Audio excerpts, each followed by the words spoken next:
माझं नाव राजेंद्र कृष्णा गांगुर्डे उर्फ राजाभाऊ. मला 125 मधून वाढताना 125 उमेदवारी भेटली. पक्षाच्या अधिकृत उमेदवार आहे मी आठवले साहेब.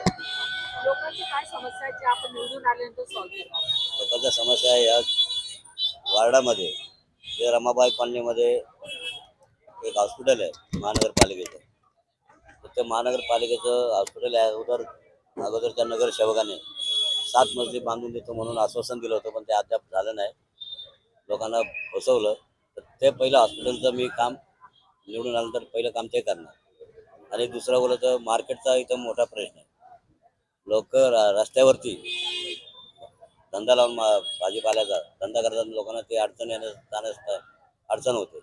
तर ते मार्केट बांधावं म्हणून इथं मार्केट बांधलेलं आहे, तर त्या मार्केटचा उपयोग होत नाही. तर ते मार्केटचं सुशोभीकरण तिथं भाजी मार्केटमध्ये मच्छी मार्केट आहे, तिथे ते बसले पाहिजे अशी त्यांची व्यवस्था करणे. ट्रॅफिकची पण समस्या आहे, तुम्ही त्याच्यावर काय बोलणार? ट्रॅफिकची समस्या त्याच्यामुळेच होते, मार्केटमुळं. कारण मार्केट तिथे असताना त्याच्या व्यवस्था महापालिका बरोबर बघत नाही. तर त्या ठिकाणी त्यामुळे ते लोक धंदा करणारे भाजीपाल्याचा मच्छी मार्केटचा ते लोक बाहेर बसतात रस्त्यावर. त्याच्यामुळे ट्रॅफिक जाम होते. तर त्यांना जर आपण व्यवस्थित मार्केट बांधून दिलं तर ते आतमध्ये बसतील. रस्ते पण खूप कंजेस्टेड आहे दादा. आम्ही आलो ना आता, रस्ते पण खूप कंजेस्टेड आहे. त्याचा पण काहीतरी तोडगा तुम्हाला काढावा लागला.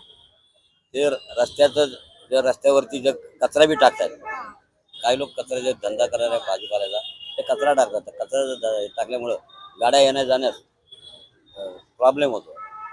तर ते कचरा कुंड्या तिथल्या हटून ते अनुत्तराचे लोक टाकतात. तिथे हटून एका म्हणजे लिगली परमिशन घेऊन महानगरपालिकेची त्या ठिकाणी ते कचरा कुंड्याची व्यवस्था करणार आहे.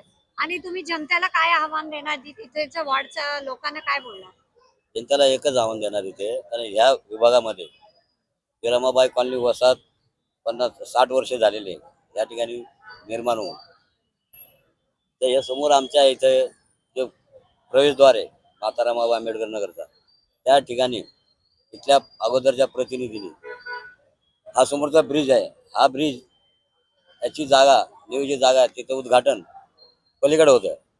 आणि तिथून आम्हाला रमाबाई कॉलनीच्या लोकांना स्टेशनला जाण्यास 90 फीटला डायरेक्ट रस्ता आम्हाला आहे, म्हणजे होता पहिला. परंतु रेल्वेने तिथे अतिक्रमण करून तिथे एक ग्राउंड बांधलं. ते ग्राउंड बांधलं त्याच्यामुळं हा हा ब्रिज आम्ही कमीत कमी म्हणजे आमच्या याच्याप्रमाणे कोर्टात जाऊन देखील तो ब्रिज हटवण्याचं काम प्रथम करेल. ज्या नियोजित जागेवर जो ब्रिज होता त्या ठिकाणी तो ब्रिज गेला पाहिजे.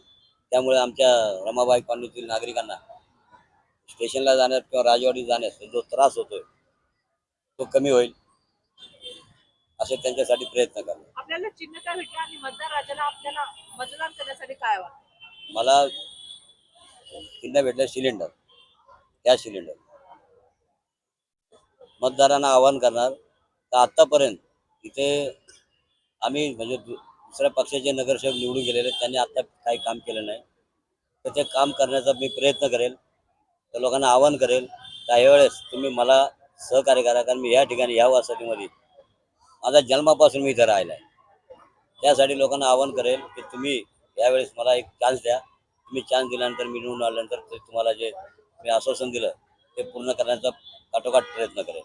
च्या धर्तीवरती या ठिकाणी व्हावा आणि इकडचे जे स्थानिक लोक आहेत त्यांना ह्या भूमिपुत्र इकडचे त्यांना जे पाठी ठेवून पुढची जागा जी डेव्हलपमेंटसाठी स्वतः यसारी घेणार आहे. तर आमची ही मागणी आहे RPI तर्फे की आम्हाला फ्रंट साईडला आम्हाला पाहिजे.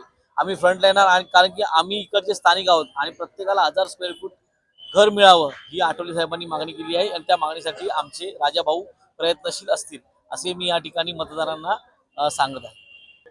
आमचे जे उमेदवार आहेत राजाभाऊ गांगुर्डे हे आंबेडकरी चळवळीचा बालेकिल्ला आहे रमाबाई. या बालेकिल्ल्यामध्ये अनेक जनप्रतिनिधी जरी निवडून गेले असतील तरी पण कामाचा झपाटा जो आहे तो राजाभाऊ गांगुर्डेकडे आहे. त्यामुळं आम्हाला पूर्ण आशा आहे यावेळी रमाबाईची जनता, आंबेडकरी जनता हे राजाभाऊ गांगुर्डे यांना प्रचंड मताने विजय करते असं आम्हाला पूर्ण खात्री आहे. म्हणजे हे म्हणजे लोकांची समस्या म्हणजे ह्यांना माहित आहे, हो, तर ते निश्चित तोडगा काढणार. निश्चित लोकांचे जे जे प्रॉब्लेम असतील, ज्या ज्या समस्या आहेत त्या समस्या ते निगडीत आहेत, त्या समस्यांना माहीत आहेत आणि त्या समस्या ते सोडवण्याचा अनेक वेळा प्रयत्न केलेला आहे आणि प्रयत्न करीत राहतील अशी आम्हाला आशा आहे.